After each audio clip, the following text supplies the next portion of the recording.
So obviously I am not interested in this large purple circle. Let's see if I can make this happen here now.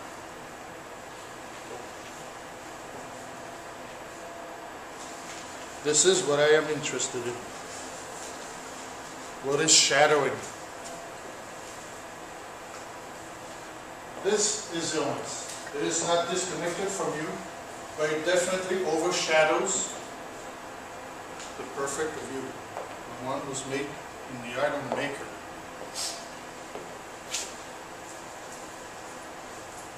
It's darker and darker, and it takes more and more of you, or us.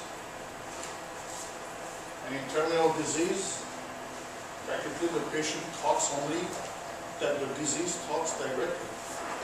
There is very little of the patient left very often.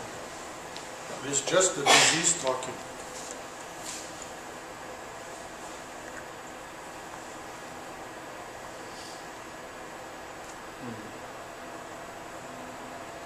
So, with homeopathy, since we like to busy ourselves with the physical, emotional, and mental level of the disease,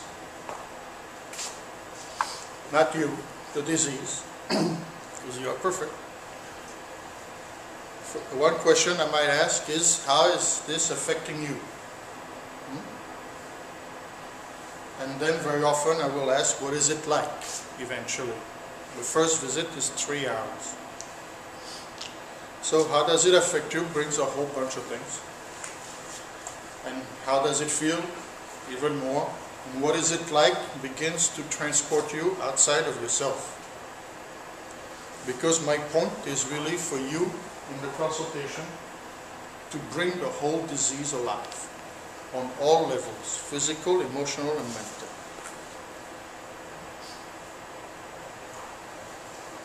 Eventually, I ask, what is the experience of this in a non-human factor?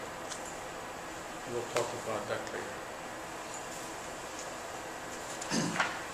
So the way we are affected by disease is very relevant for a homeopath. And we go into this ad nauseam.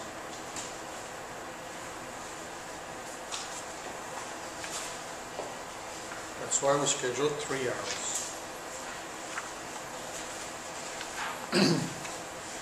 In the handouts you have most of the presentation, not all of it.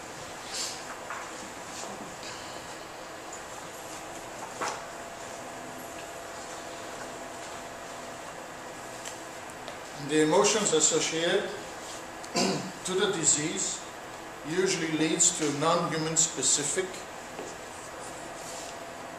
something that is non-human specific. We'll talk about that too.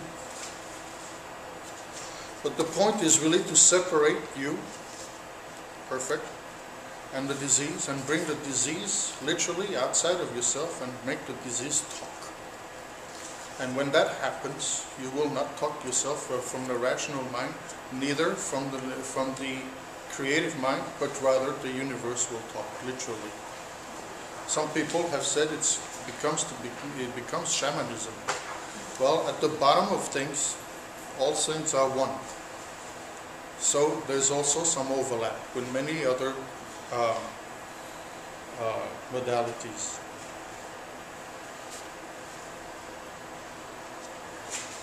So when we go deep, we get the answer. And that's been the whole work of many people, myself included, but myself most focused on autism.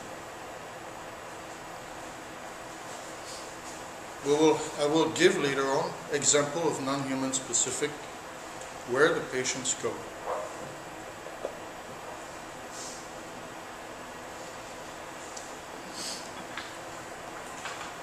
When I ask what is the experience, or some question like that, generally people become animated at this point.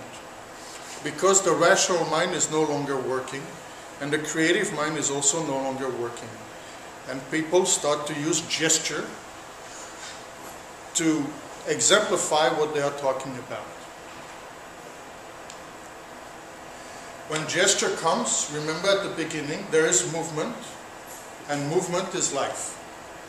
And now life is really talking to us.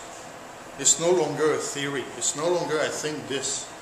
It is completely coming out of your mouth. You don't even know very often. When you leave, you probably tell your husband or your wife, you say, I don't know what happened now. You know, I said stuff I never thought about before. That's because we need to go deep, especially for autism. For everybody, but especially autism. So animation is life. This is a level beyond oneself.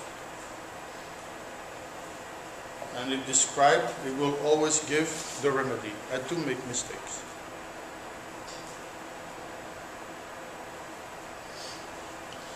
The universe, or the universal, is where the ailment starts. It does not dictate the ailment, but it is where it starts. It's a disorder. We all come with disorder. That yellow oval I mentioned, I showed you before.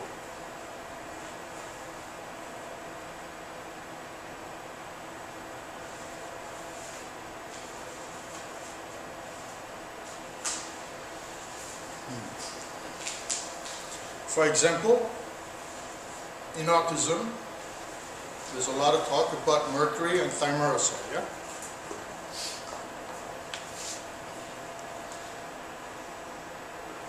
It can be a cause, but the reaction to the cause can be very different. It can be an individual cause. We see some children improve solely with chelation. That's great.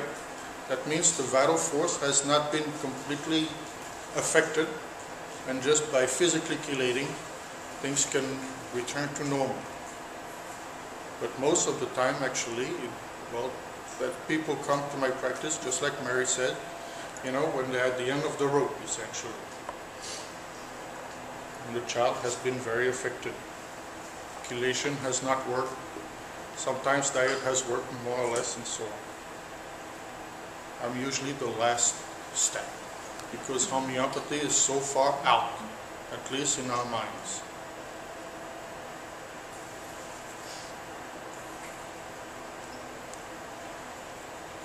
So this is a very, very, very quick overview of homeopathy.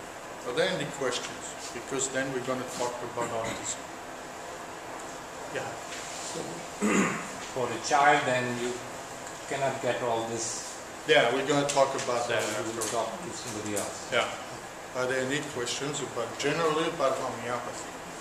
Yeah. Is homeopathy for children who present with significant symptoms, or perhaps show up with mercury or lead or some other toxin in their blood test? Is homeopathy for kids that are on the extreme, or have something that shows up on some sort of test, or can it be for kids who may not necessarily present with significant symptoms or Right. things that would tell you that they need to be cleaned out? Homeopathy is for everybody. It doesn't matter where the child is on the spectrum. It doesn't matter what the child has, you know. I can treat a simple cold, although I'm not crazy about it, to be honest with you, all the way to most affected children on the spectrum, on the autism spectrum, but anything in between. You know? It's not specifically just, you know, less symptoms, more symptoms, and so on. I don't view that much at all in that way. I see children on the entire spectrum.